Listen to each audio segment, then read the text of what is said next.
From the FJC in Washington, D.C., I'm Mark Sherman, and this is Off Paper. Today, a conversation with Chief U.S. Pretrial Services Officer Chief Dozier from the District of New Jersey. She retired last month after serving as chief for 15 years and as an officer in the district for the previous 15. Under Chief Dozier's leadership, her agency evolved into one on the cutting edge of pretrial work and criminal justice work more generally. She introduced a new perspective with her philosophy that reentry begins at arrest. Nationally, Chief Dozier's leadership has been recognized by the National Association of Pretrial Services Agencies, where she has served for several years as the federal representative on the organization's board. She was instrumental in helping the state of New Jersey reform its bail system and create the state's pretrial services system. She also served 2 terms on the Administrative Office of the U.S. Court's Chiefs Advisory Group. More recently, Chief Dozier has worked closely with the FJC on its Science-Informed Decision-Making Initiative in collaboration with Massachusetts General Hospital's Center on Law, Brain, and Behavior and Harvard Law School. She's currently a PhD candidate in public administration at Rutgers University, which means that pretty soon we'll be calling her Dr. Dozier. We've got Chris Dozier for the hour, folks, so don't go anywhere, because it's going to be packed with about 30 years of shared wisdom that you're not going to want to miss. Chris Dozier, welcome back to Off Paper. Thank you so much for having me.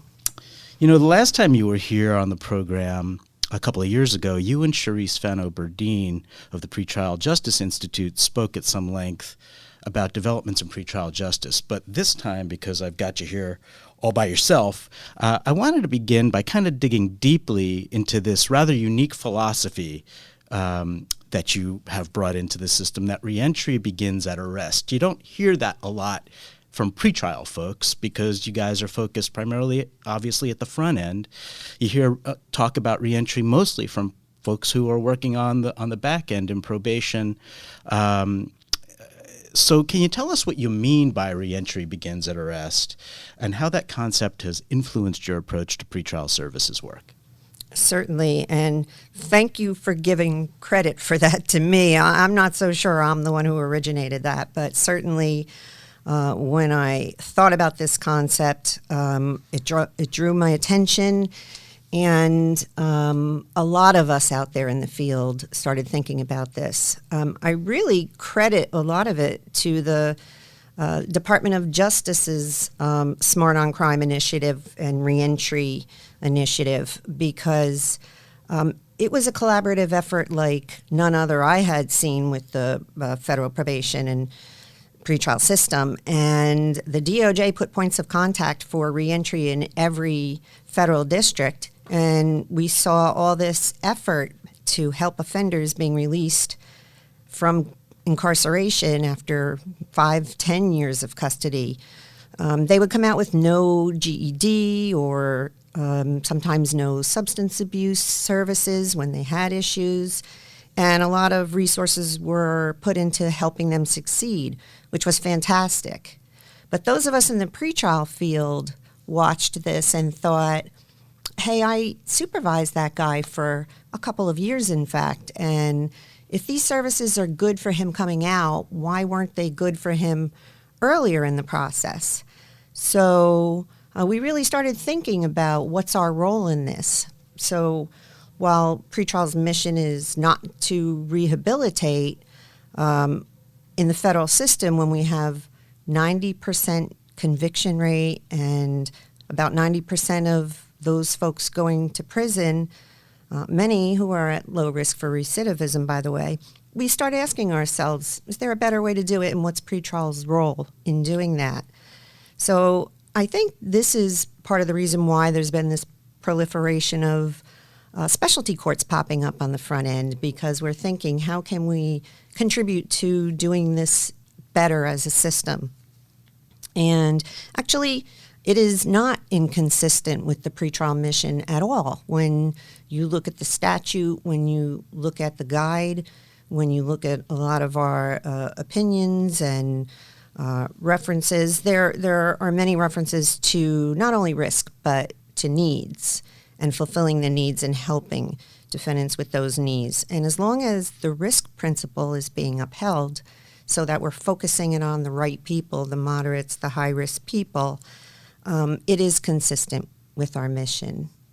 And in addition to that, pretrial has always owned diversion as one of its goals and missions. And the Smart on Crime initiative also encouraged non-traditional diversion cases. So when we start diverting moderate and even some higher risk cases that are doing well, clearly there's a need to address behavior and have some behavior modification model and rehabilitative model involved. So pretrial's role has been evolving. One of the important things that I think we need to discuss when we talk about this issue is there is a great concern in the pretrial world about mission creep, and should pretrial be focused on behavior modification and rehabilitation. And I do understand that concern because working with the Napsa board, we see that in some 3,000 plus counties across the country, there are only about 400 pretrial programs. So clearly we need to be focused on building good pretrial fundamental bail programs around the country. But this evolution of some of these programming that what you talked about with the FJC and the focus on behavior, and clearly there's a room for that in our system, and it needs to be explored more. The National Institute of Corrections calls some of this harm reduction initiative, and that's never a bad thing. So, one of the things that occurs to me as I think about reentry beginning at arrest is, and the pretrial role is really sort of taking a more systems view, that we have an individual, in most cases, an individual who's coming through the system. They're arrested. They end up before the court. They're perhaps either detained or released, hopefully if released if the case allows for it. Then you all in pretrial services will supervise them, and then I think something like 97% of the cases end up in a conviction or a plea, and most of those individuals are going to be doing some time in the Bureau of Prisons, and then they're going to come out on the back end and be supervised by U.S. probation, which is also within the federal courts, within the district courts. So to me, it speaks very clearly of taking a systems view and sort of seeing how this individual is going to be touched by our system in various ways and by various parts over the course of this very critical part of their life. And it seems like if you can sort of take a harm reduction or an early intervention approach, it just seems to make more sense, not just in terms of public safety, which is paramount, obviously, but also just in terms of like efficiency and cost. So can you speak to those issues? Sure. Well, clearly what little research exists in federal pretrial, and it's consistent with what we see in the state research with the state systems. Clearly, when defendants have an opportunity to be released pretrial, the research shows that they do much better. They succeed at a much higher rate, not only during the term of pretrial, but post-conviction supervision, and they also have much better outcomes in the sentencing phase. They have the opportunity to not only assist in their defense in a better way, but to put their best foot forward, to work, to earn money, to support their families, to get interventions, substance abuse, mental health, cognitive behavioral therapy, things like this that really allow them to turn their lives around. And when judges see people that have come a long way since the time of their arrest, clearly there's an impact at sentencing for the better. So I think that this is something worth worth elaborating on, this idea, and that there is some research out there that substantiates the claim that if a person does well on pretrial supervision, it can really positively affect their sentence, and then their how well perhaps they even do in the BOP, and then obviously coming out onto post-conviction supervision. So it's one thing to sort of claim that anecdotally. It's another thing to say that there's some research out there to support it. And so again, I think it from a community safety perspective, to some degree, it might be counterintuitive, but it actually can work. The other thing I wanted to ask you about is, to what degree have you, because you've sort of you've pushed this idea of arrest, a reentry beginning at arrest, have you gotten any pushback either from other people in pretrial, state or federal, or perhaps from federal defenders, who again I think have good reason to be concerned about things like mission creep, and risk assessment, and all of the things that are being written about now that are of concern? Yeah, for sure. And I think it's good that there's pushback, because we do need to carefully think through how we're doing things. And when we start seeing a trend happening in the system, we want to make sure it's for the right reasons and it's going to have the good outcomes that we want. So certainly there has been pushback from many in the pretrial field who are concerned that we'll call them purists, that and many of them who worked hard in those early years to educate stakeholders what pretrial was about and what it was for. And it was to reduce the incarceration of the pretrial incarceration I'm talking about of presumed innocent people, to reduce crime on bail and to reduce failure to appear. But when we, and in the state system, many of these programs, those cases are being turned around in a very short period of time. They have a lot of lower level cases, misdemeanors, things like that. So they're turning them around in a couple of months. Obviously, you're not going to even touch upon the beginning of behavior modification in just a couple of months. So I understand it's not the place for it in many jurisdictions. But when you think about in the federal system, again, that 90% of them are going into custody regardless. And when the specialty courts started proliferating all throughout our system, and these people started having really good outcomes, and we started thinking, but what about the other 1,500 people under our supervision that don't have the benefit of this type of program? So it really necessitates thinking about this as a broad system. So I understand it's, we have to be selective about how it's applied.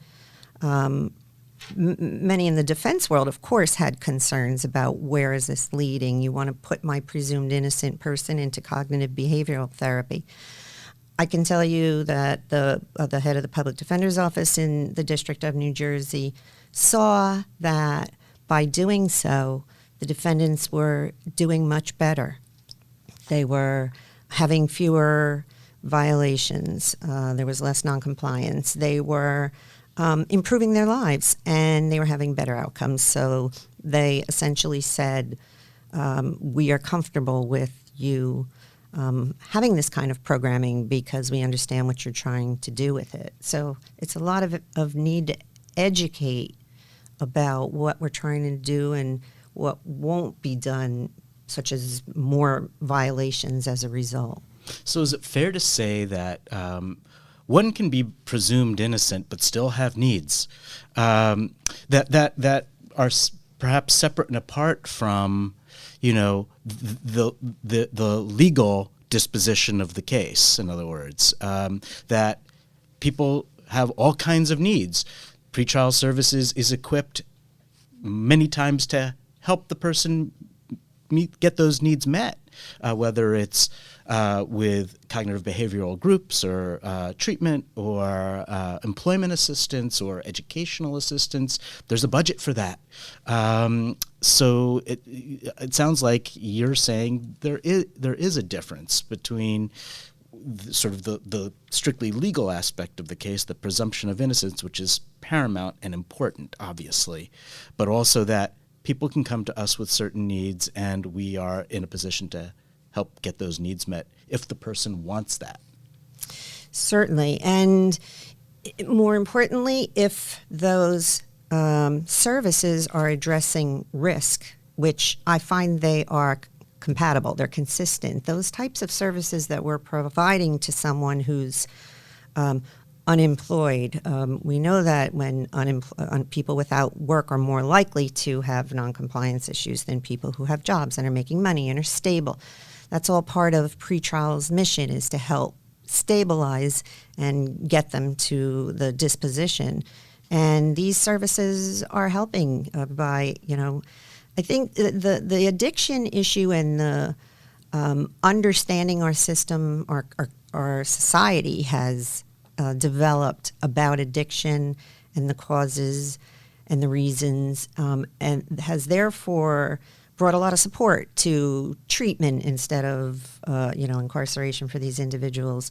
But we've learned from some of the recent research and evidence and programming that it's not just addiction. It's things like adverse childhood experiences and trauma, and the way many of our defendants have been raised, that they have difficulty with compliance with the many obligations we put on our defendants, and therefore they need more support, and we need to work with them in a different way to help them be successful and to reduce the noncompliance. And by providing cognitive behavioral therapy to a defendant who's really struggling with how to have a job that he's never had before and has had issues with authority, we really have to help them think differently about their future and about how to remain successful. And so that by providing these services, these interventions, we're not only addressing the risks and making it more safe for the community, but we're helping those individuals as well. And this can also be something that really makes the difference between somebody being detained and released, because obviously these are things that the court can mandate as conditions for release, and then you all supervise the individual in the community to ensure compliance with those conditions. Exactly. And as we're seeing, just as we know that when we release someone into treatment program, they're more likely to be successful than without that treatment, releasing somebody with the supervision coupled with the support system that so many of them don't have, using Second Chance Act fundings to remove some of the obstacles for them to get services, to get a vocation, to help support their families, and engaging them in a more of a supportive relationship. That's very important. This is, some folks might say this is hug-a-thug type liberal approach that doesn't appeal to them, but the fact is the evidence has shown that by having a collaborative relationship with the defendant, by helping them through MI, this cognitive model, the STAR model that's been rolled out in the federal system, that we're better able to help them understand themselves, come to their own conclusions about what's in their best interest and what's going to help them get to the goals they set for themselves. So it's not a liberal approach. It's an evidence-based approach that has better outcomes. Chief U.S. Pretrial Services Officer Chris Dozier is my guest. After a short break, we'll talk with Chris about some challenges she faced upon becoming chief and how she overcame them. You're listening to Off Paper. Hi, I'm Lori Murphy, a colleague of Mark Sherman and head of the Executive Education Group at the FJC.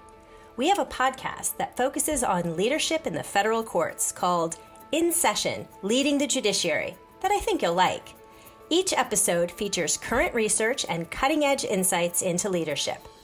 Guests include Michael Lewis, groundbreaking author of The Undoing Project and Moneyball, Professor Jennifer Eberhardt, implicit bias researcher at Stanford University, and Harvard Business School's expert on psychological safety, Amy Edmondson. Each episode strives to enhance listeners' critical thinking skills, encourage expression of authentic leadership, and promote the use of best practices among judiciary executives. Episodes are available wherever you get your podcasts or on fjc.dcn. Join us. The podcast is In Session, Leading the Judiciary. Chris, I want to ask you to reflect on your first few years as chief. Before you became chief, you were already working as an officer in the District of New Jersey, and your agency had a couple of very good, values-driven leaders before you took over. Can you talk about how your predecessors influenced you and what you learned from them, especially in terms of both service and leadership? Certainly.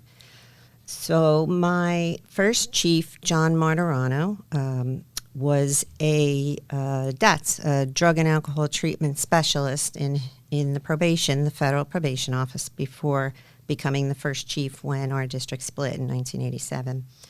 And so having been a treatment officer, he had a perspective that he brought to pretrial, which was teaching us compassionate service. So right from the beginning, I came in understanding a role that, of course, accountability was part of it, but compassionate service to those that we supervise. And Tom Henry was brought in when the agency was developed as the supervisor at the time, but became the second chief. Tom was a PhD and a former teacher.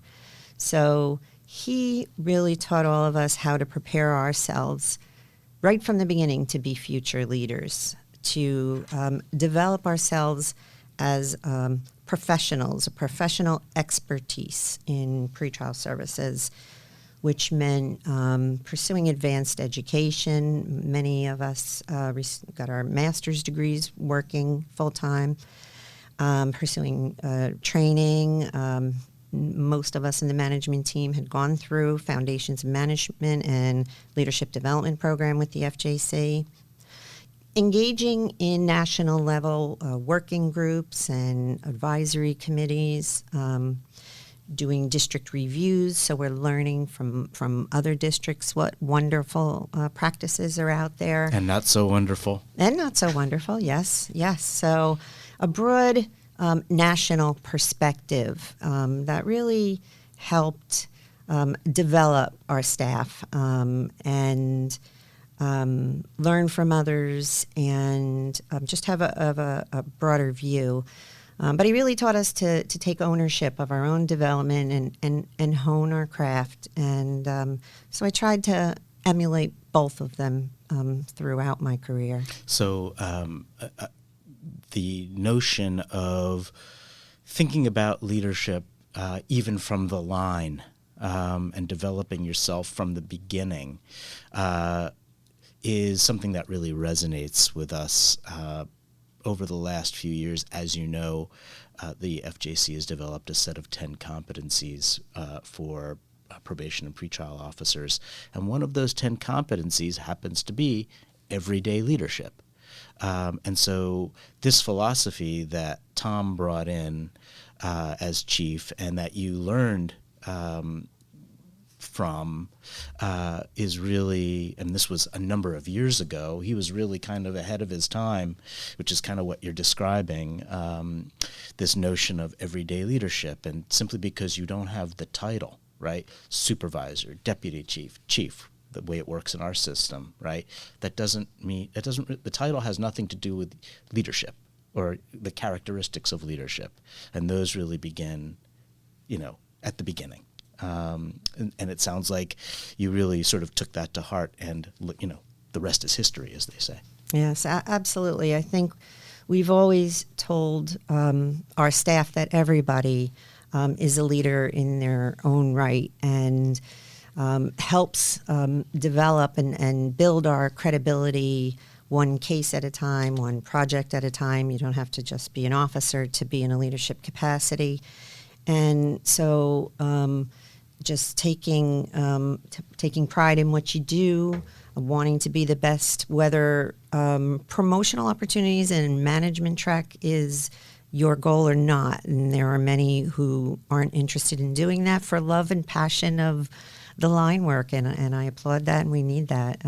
But they are clearly still leaders, and by showing others how to do it well and thinking, with an open mind about the evolution of the practice. In the 30 years that you've been with the District of New Jersey, have you sort of seen that manifest in terms of the culture of the district?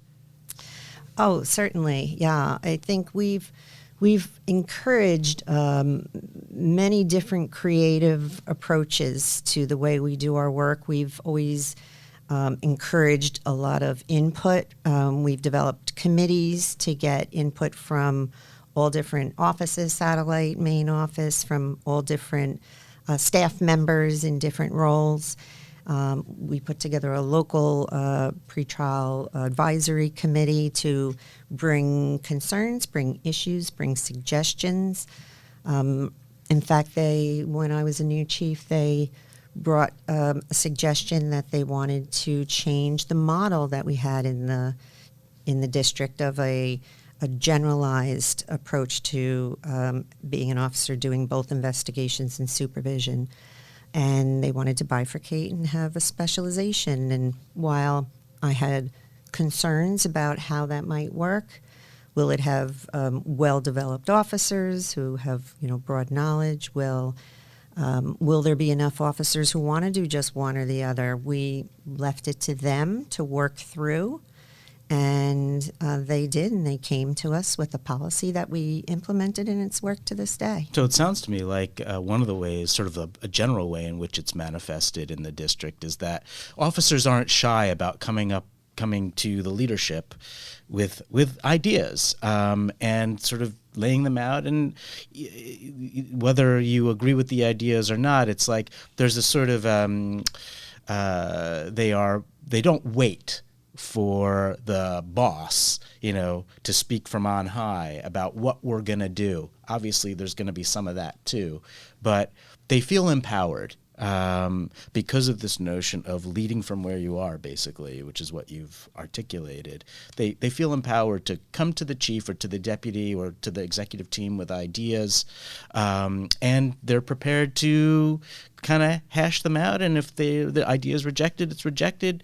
No skin off my back. We're going to move on. We're professionals. Is that a fair characterization? Most certainly. We brought in the FJC to do a program one year that was how we influence in all directions. We're used to trying to influence judges to hear about certain cases, influencing attorneys and our peers, influencing by mentoring students, younger officers, but really driving home the point that you all have significant influence. You're in a position of importance, and you should use that influence for the better. We have always encouraged a lot of the participation in things outside of the district, both within the district committees and some have gotten extra education and training in something specific like cyber monitoring.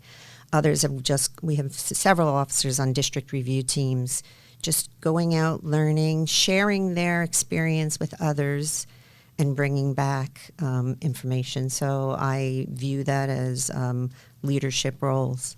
So when you became chief, did you have a particular agenda that you wanted to pursue? Were there changes at the district or national levels that you had in mind? Or was developing a vision more of a gradual process for you? And I guess I'm asking, Chris, what your motivation was for wanting to become chief.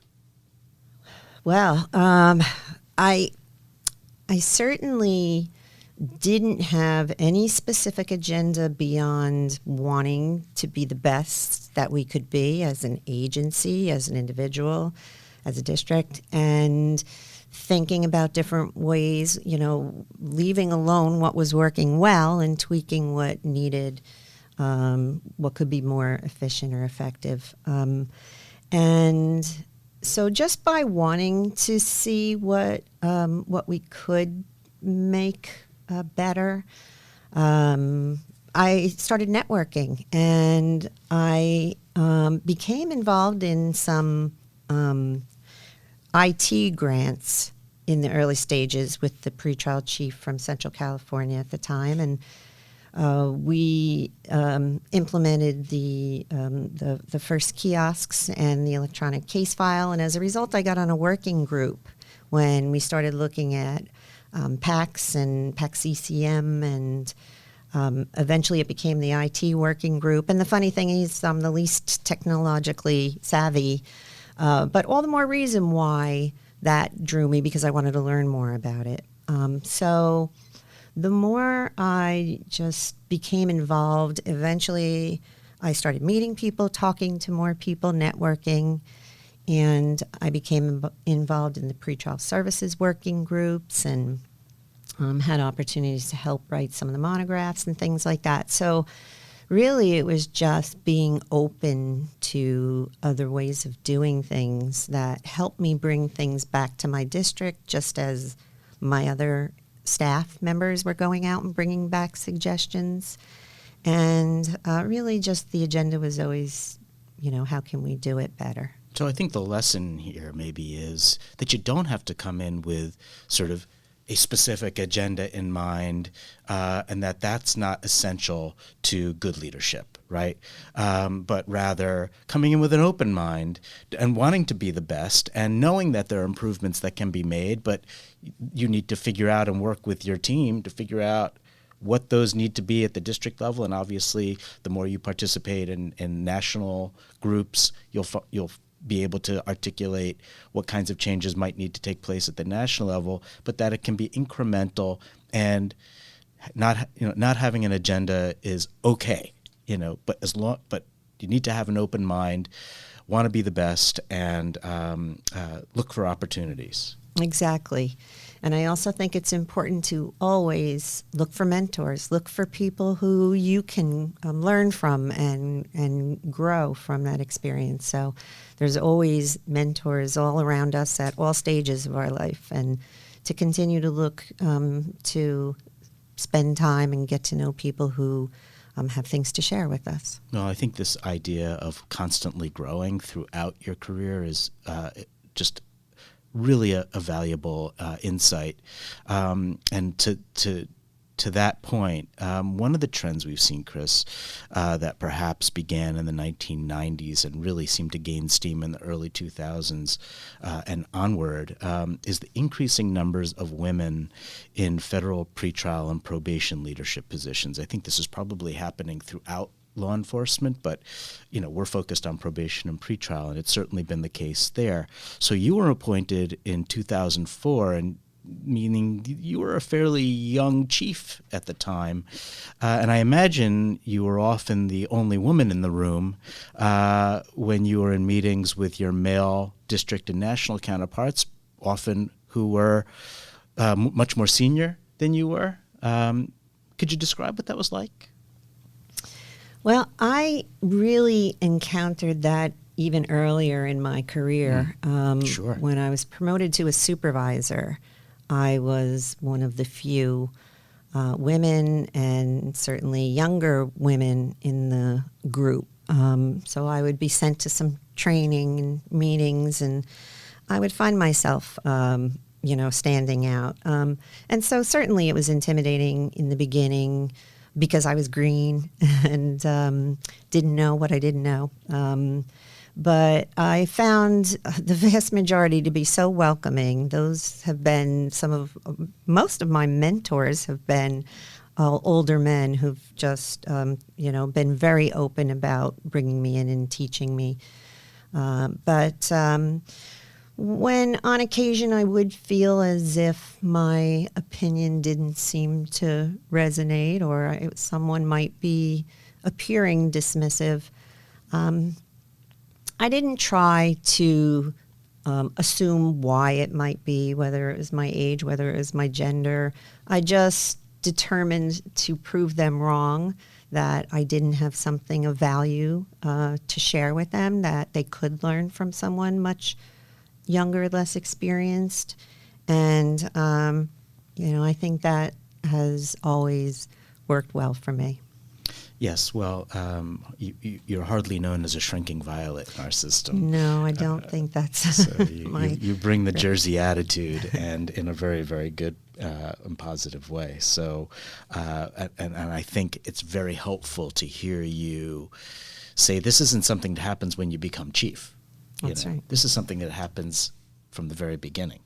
And you have to learn how to navigate that as somebody who might be the quote unquote minority in the room, and that you don't know what you don't know, but you also know what you know, and it's important not to be bashful about articulating what you do know, and then fighting for it, having your voice heard. Certainly. Absolutely. I'm talking with Chief U.S. Pretrial Services Officer Chris Dozier of New Jersey. She retired last month. We're going to take another break, and when we return, I'll ask Chris about her biggest accomplishments and for her thoughts regarding the future of pretrial justice and the lessons she's learned as a leader. Stay with us. The FJC has new videos available online from some of the best clinicians and researchers in the country that will help you deepen your knowledge about issues of substance use and mental health in the criminal justice context. Dr. Margaret Sheridan of the University of North Carolina and Dr. Carrie Ressler of Harvard University discuss brain development and toxic stress in children and adolescents. Dr. Peter Friedman of the University of Massachusetts and Bay State Health offers an overview of the neurobiology of addiction and the neuropharmacology of opioid addiction. Dr. Eden Evans of Massachusetts General Hospital provides a lecture on the biology and treatment of addictive disorders and co-occurring psychiatric disorders. And Dr. John Kelly of the Massachusetts General Hospital Addiction Recovery Management Service talks about that service as an example of good outpatient treatment for substance use disorders. All of these videos and more are available on fjc.dcn's Probation and Pretrial Services Education page under Video Programs. We're back with Chris Dozier. Chris, you were a chief for 15 years, which in our system is a long time, and you were able to accomplish quite a lot. One area of management that pretrial and probation leaders and really leaders in lots of organizations struggle with regularly involves issues around human resources and, in terms of the bigger picture, creating a caring and compassionate workplace. You were able to do a fair amount of that work during your tenure. So could you talk about some of the things you did? Certainly. Well, when I first became a manager, I think many of us, when we're new to management, think that the role is to have a certain way of doing things that we think works best and to get everybody on board with doing it that way. And when things don't quite go that way, trying to change that. But over time, I came to realize that we really need to appreciate that people have a lot of different creative ways of doing things, and we need to embrace that and try and bring the best out in everyone. So I've often said that, some of the more flexible benefits, creative approach type things, it's more work for managers, but it's better for the staff. And I do find that to be true. So when we have a request to do something differently, the new chief would have said, if we do that, then somebody else is going to want to do it, and the agency is going to fall apart. But over time, I came to find that, we can do these things. If they become a problem, we'll deal with it. And, most often, they don't become a problem. So really being attentive to the needs of staff. And certainly as we've aged in our workforce, there are a lot more personal needs of staff. I often talk to the staff about we as a profession are really good at taking care of others, our defendants, but not necessarily taking care of ourselves and each other. So I think it's really important that we remember we're a court family. We're with our work folks more than our own families for the most part. So even though we may not always agree with each other, we may not even always like each other, we need to have each other's backs because all of us at one point or another will most likely need some help. So what really changed the way I viewed my role was when we had some instances of tragedy, losing coworkers, and we have had over 30 years, we have had this a few times, whether due to illness or something tragic. And I saw at that time that staff really came together. They were really sensitive to each other's needs. They really reached out and helped each other. And over time, I have just come to appreciate that our most important resource is our human resource, and we really need to invest in it. So taking time to talk to the staff about this very concept, that if you need help, ask for help. If someone asks you for help, lend it. If it's a busy day, which most days are, and there's a little tension, cut some slack, because you never know what people have going on in their personal lives. And quite often people do have some challenges in their personal lives that they need some help at work. So that's kind of one of the lessons I think that's been most important is it's all about the relationships. And it's true in terms of doing a good job, the relationships we have with the court, the relationships we have with our stakeholders. Building relationships is really key to people having confidence when you're coming to them with some ideas and some thoughts about how things can be done. And as a manager, particularly when I have to have a difficult conversation with an employee about performance, it's so important that they feel that you're coming at them from the right place, a place where you want them to do well, and not where they're feeling demoralized. So it's all about the relationship building. I think this is one of the most difficult areas that managers have to deal with and learn how to deal with, which is whether we call it performance evaluation or performance management or whatever it might be. And it could be on an individual basis, it could be on an agency-wide basis. But typically, as you know, the traditional approach is to use performance evaluation or management almost as a cudgel. And people feel like they're going to get hit over the head if they've, gone off track or whatever. But the reality is that if you want somebody to improve and you want your organization to improve, the way to approach performance management is in a developmental way. And that when you need to have difficult conversations, in this case, we're talking about performance management, it's about leading with the good, right? Because it's the rare case where somebody hasn't done something, especially at the professional level, something really good, right? And then you talk about those areas for improvement, right? Not weaknesses, areas for improvement. And depending on how you have that conversation, the individual is typically receptive, especially if you're there also offering support, like tangible support. I think this is one of the areas that we experience. It's not probation and pretrial specific. It's an issue that we have in organizations.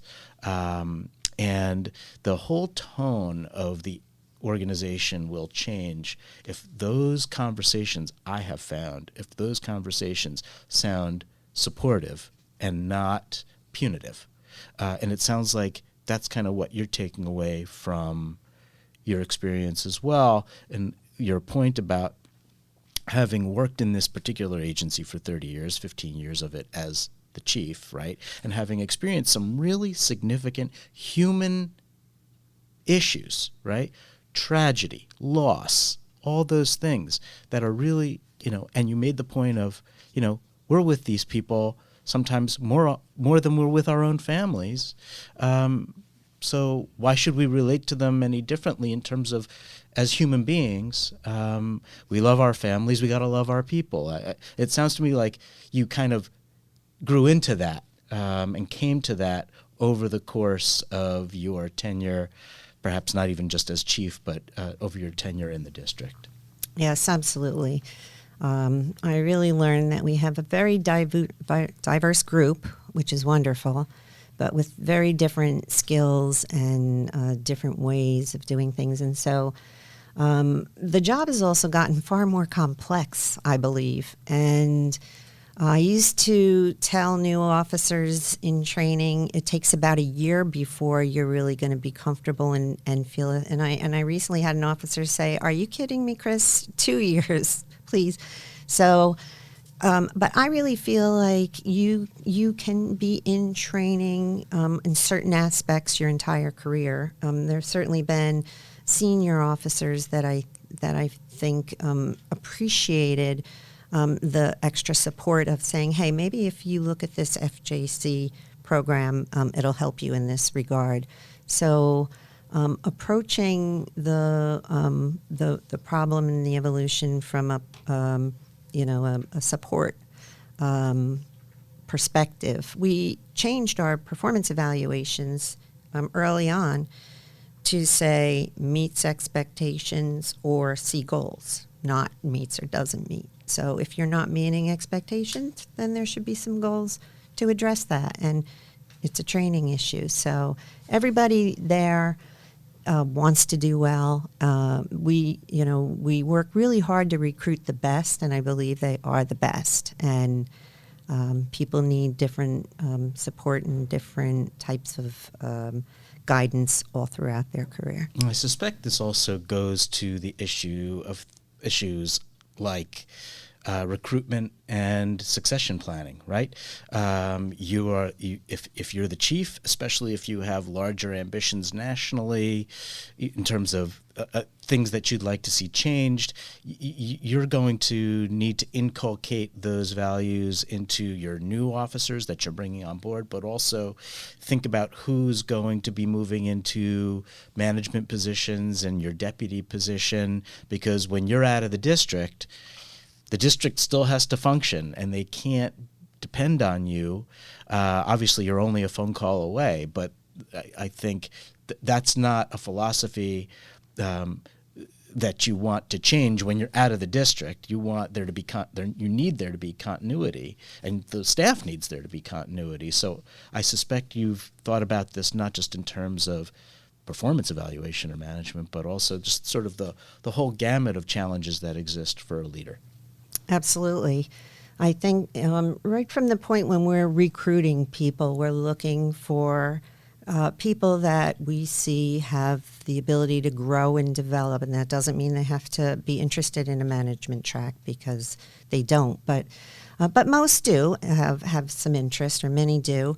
And so, as I said, the way we were taught from Tom Henry, that leadership starts right from the beginning, and kind of honing your skills right from the beginning, that it's really important to be thinking longer term about having the personnel with the skill sets to evolve into these higher executive level positions, so that there is a good seamless succession plan. And our system is unique in some ways, and as a national system, it's a wonderful thing that we learn from each other and we make so many wonderful connections.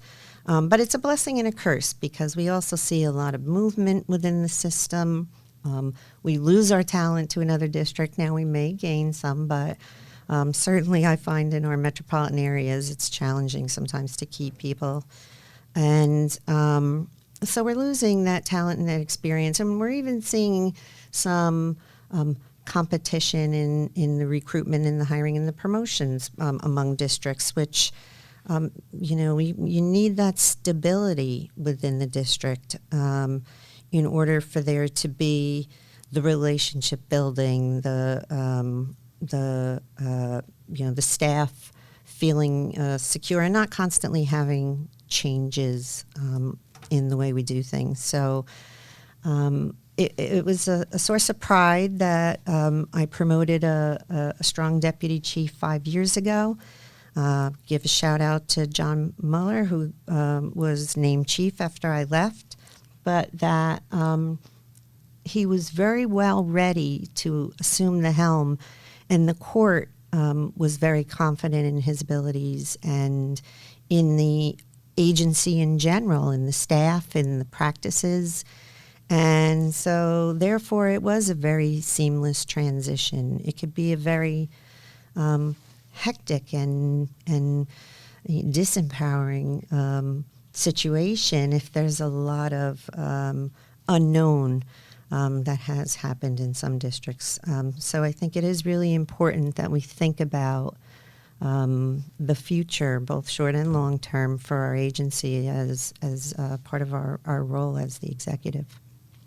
So I want to shift gears and talk about some of the work that you've done nationally. And I'd like you to touch on both your work with the National Association of Pretrial Services Agencies, or Napsa, and the work you did with the state of New Jersey to help them develop and implement bail reform in state pretrial services. Your service on both of those aspects is kind of interrelated. So talk about that if you could. Yes. I went to my first Napsa conference in 2005 in Cleveland, and it was so energizing, inspiring. It really motivated me to think bigger picture and to want to go home and do better. And so I met Greg Johnson, who was the chief in Cleveland at the time, and in fact he became one of those people that helped mentor me. And he was the federal representative on the Napsa board at the time. So Greg worked with me in 2010. We had a conference, a pretrial conference in New Jersey, in Atlantic City, that was attended by 400 pretrial professionals from across the federal system. And we realized there's a real yearning for this type of training, more of it. So when Greg retired, he asked me to take his place on the federal, on the Napsa board as the federal representative. And I did that. And it's just been an absolutely wonderful experience for me personally to learn and grow from so many wonderful people, state, local, federal. I took on the role simultaneously. The pretrial representative from the administrative office retired, and I took on the role of developing the federal track at Napsa for the curriculum. And it became a really collaborative thing with the Federal Judicial Center, with the Administrative Office, PPSO, and it allowed us this freedom to reach out to a lot of really key stakeholders in our system and talk to them about the issues, invite them to be on panels. And by asking them to speak, we were also helping educate them about our concerns. And so it wasn't until I got on the Napsa board that I realized my own state didn't have any pretrial services. We really sometimes in the federal system are only focused on what we're doing. But I started thinking about what's happening in my own state. And it really was a grassroots effort began and had been going on for quite a while. But I got in touch with several former federal prosecutors who were now in key positions in the state, judges, prosecutors, and eventually governors. Our governor and our Chief Justice of Absolutely. our New Jersey Supreme Court. They understood what the federal bail laws were and the flexibility that provided them, and that when they got to the state that had a cash bail system, that it was wrong and it did not work well. So just to remind the audience, the governor of New Jersey at the time had been the United States Attorney for the District of New Jersey. So you had worked with, and obviously you work with that office every day, so you knew each other. Yes. So Christie was the U.S. Attorney, and when he became governor, he wanted preventive detention to address some of the violent crime that had been occurring. But there were really many key stakeholders from his office, from the administrative office of the courts, the defense bar. There were a lot of just key people who said, if we're going to do preventive detention, we need pretrial services to make this work well. And Marie Van Nostrand was commissioned by the Drug Policy Alliance at the time to do a study of jail overcrowding in New Jersey. That study was published at the perfect moment that we had planned a symposium at Rutgers Law School about this. And when Chief Justice Rabner saw the study, he put together a commission to plan basically bail reform and some other reforms. So I was really, really fortunate to be able to work in that reform. I testified before the Assembly. I put the key people in New Jersey in touch with really a lot of the key people in pretrial throughout the country, most of them on the bail, on the Napsa board, because they had good running programs. And, I was fortunate to be a part of that. It was on the ballot, and the voters in the state of New Jersey voted in a constitutional amendment, and pretrial services has been in place since 2017. It's an amazing accomplishment, really. And the outcomes so far in New Jersey have been very positive, is my understanding. Yes, many, many districts across the country are looking to New Jersey as one of the premier models for bail reform. It doesn't typically happen at that level. It's typically smaller evolution, but it's just been a tremendous thing, and the work continues today. I'm still the representative on the Napsa board, and I'd like to engage more of our folks in the federal system to work with us, and eventually see someone else in that position. But it's really been such a wonderful opportunity for me. So before we go, Chris, I want to ask you, as you ride off into the sunset, what you're hopeful about in terms of the future of pretrial justice, especially in the federal system, and what are some concerns you have, and then any final thoughts about leadership. Well, I feel very encouraged by the direction of our system. I think that there have been a number of things that have occurred in recent years that are really moving that ship, turning the ship. It takes a lot of time to turn, but good things are happening. Certainly the programming that I've worked with at the FJC has just been so amazing and creative. The Harvard program being one of them, but they helped us implement our drug court, just so many wonderful things. And the administrative office, they're doing great work as well. I know, shout out to Bill Hicks and John Fitzgerald, who's now at the helm and really has a vision for engaging more and more key stakeholders. So I feel very encouraged by that. I think that our community is starting to have a better appreciation for some of the ways in which we need to help do this better. So I think there are great things happening. It's also a really challenging time. I know in my own district, the workload had really exploded. We had hired 10 new officers just in the last year, and they're still hiring when I left. There was a lot of retirements, so a lot of really new people, great energy, but we lost a lot of that, experience and expertise. So sometimes you just need to slow the roll and just work on doing the fundamentals well before you can be more creative. But I'm very proud of our system. I'm so proud to have been a part of it, and all I could say is that I encourage people to just be passionate about what they do. Chris Dozier, I want to congratulate you on a remarkable career. I've known you for a long time, and it's been just a pleasure to be able to watch you work and to work with you, too. On behalf of myself and my colleagues at the FJC, I want to wish you all good things as you start this next chapter of your life. Thank you so much. It has been my pleasure. And thanks so much for taking the time to talk with us. Welcome. Off Paper is produced by Jennifer Richter. The program is directed by Chris Murray. Our program coordinators are Anna Glochkova and Olivia Pennick. Remember, you can subscribe to Off Paper wherever you get your podcasts. I'm Mark Sherman. Thanks for listening. See you next time.